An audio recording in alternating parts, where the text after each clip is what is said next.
Hello, everybody. It's been another really good day. Yesterday was a good day, too. Yesterday was rainy, miserable, and humid out here. I come out here with full intention to raise Bulkhead 3.0, which I did. You can see I've raised it 2 inches on either side. This used to be here, and it's identical on the other side. Another change that I've made was, of course, this area had to go up too. But rather, I moved it over to the side. And what that did, because I had to do that because this terminates on this line, thus I had to raise it. What that did was just produced a new line of the canopy that I am absolutely thrilled with. These lines are probably only visible to a certain amount of people who follow me religiously. Just looking at them at a glance occasionally, you're not going to see them, but seeing's how I see them every day. Like that right there is just magnificent.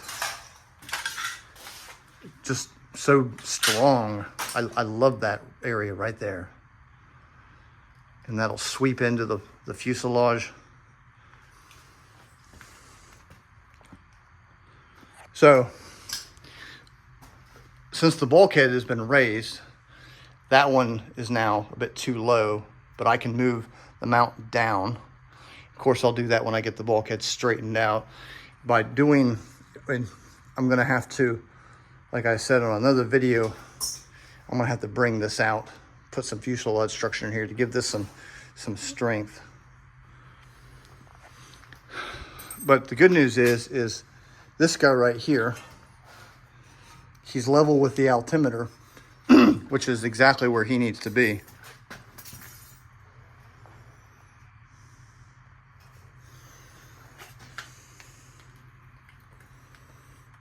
Let's go up in here and look at this panel from the front.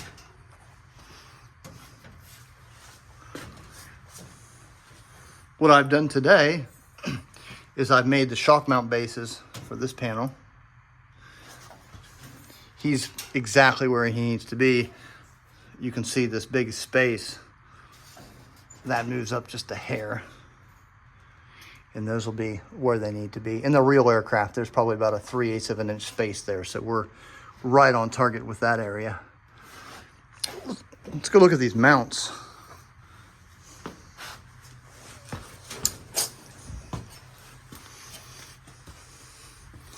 I'm still waiting on my guy to get me some pictures so I can see exactly what I'm dealing with. But he did supply me with just one image that was good enough to confirm that there's a box here. And I believe there's an L bracket, which I've made out of steel. What I don't know is what kind of a bracket is here. I don't know if it's a gusset of some type or a casting. But what's really cool is I can do this, and this is going to fall. Okay. Get him out of the way. And by simply loosening these 2 bolts here,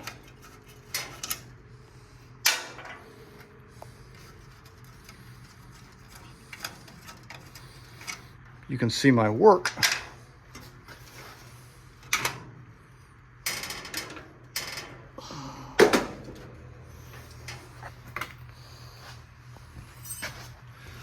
These are what I don't have any top views of these. What I have are views looking from down here up at them. And I know that this one is on a shelf that connects here to this beam, here to this beam, and he's at an angle. And I know that this one comes straight out from this beam,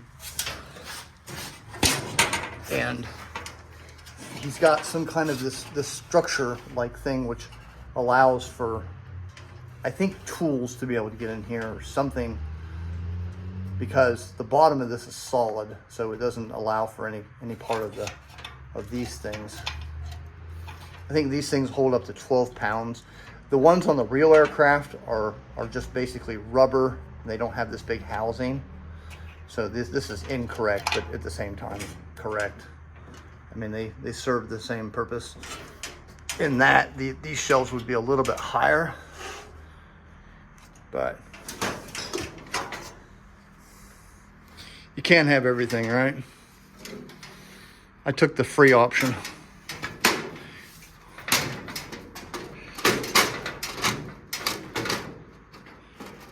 Huh?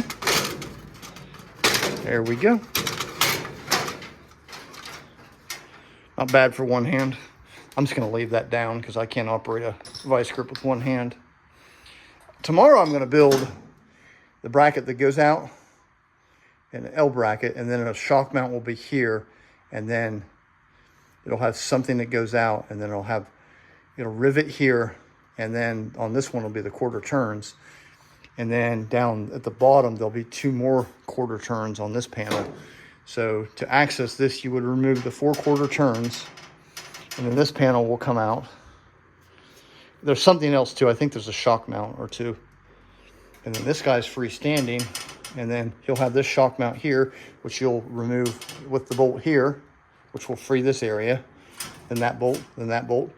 And then the last shock mount is somewhere, it's actually right here. It's on the actual frame of the canopy. So it'll be here on a bracket, and then have a connecting rod someplace. And that'll be done.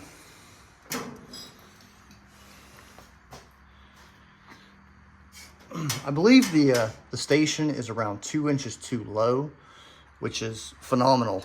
I did a lot of measuring in terms of where things need to be in comparison to the canopy frames, and everything is perfect. I mean, it's really, really, really nice. Everything is just coming together super back here. I thought about building the rest of the flight deck out of wood today, but you know, I'm so close to actually building the flight deck out of aluminum. And that's going to be a project within itself, because I'm going to have to lay down 4 I-beams, you know, like 1, 2, 3, 4, and then cut the shape of like the entire flight deck, and then do all that work, and then get up under it and paint it. And then I've been thinking about this a lot.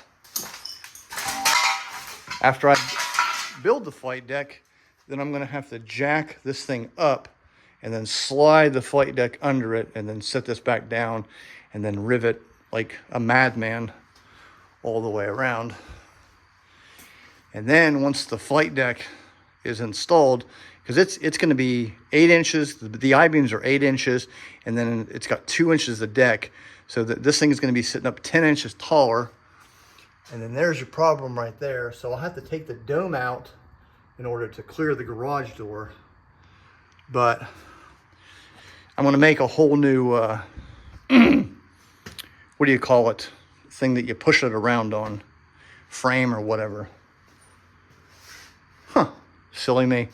But the frame's gonna sit low, and the wheels are gonna sit out here. So it'll be like a wheel, then a brace, and then the frame. Like that. I don't know what you would call that in real life, but I'm gonna make this thing as tall as possible and still be able to clear the garage, minus the Astrodome.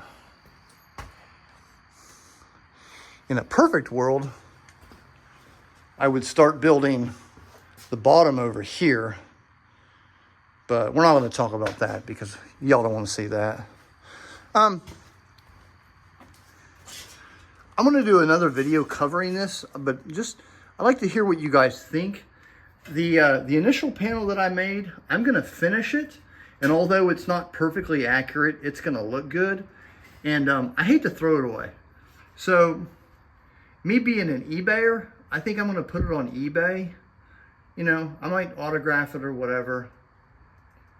And, you know, whatever it sells for, I don't care if it sells for $1, because it's better somebody appreciating it, hanging it on their wall or whatever, than me throwing it away, because there's no scrap value to it in terms of what I can reuse, or there's no repurposing value, I should say. If any of y'all think that's a good idea, I mean, I guess I could do that, because you'd still have a B-36 panel. Just something I've been thinking about.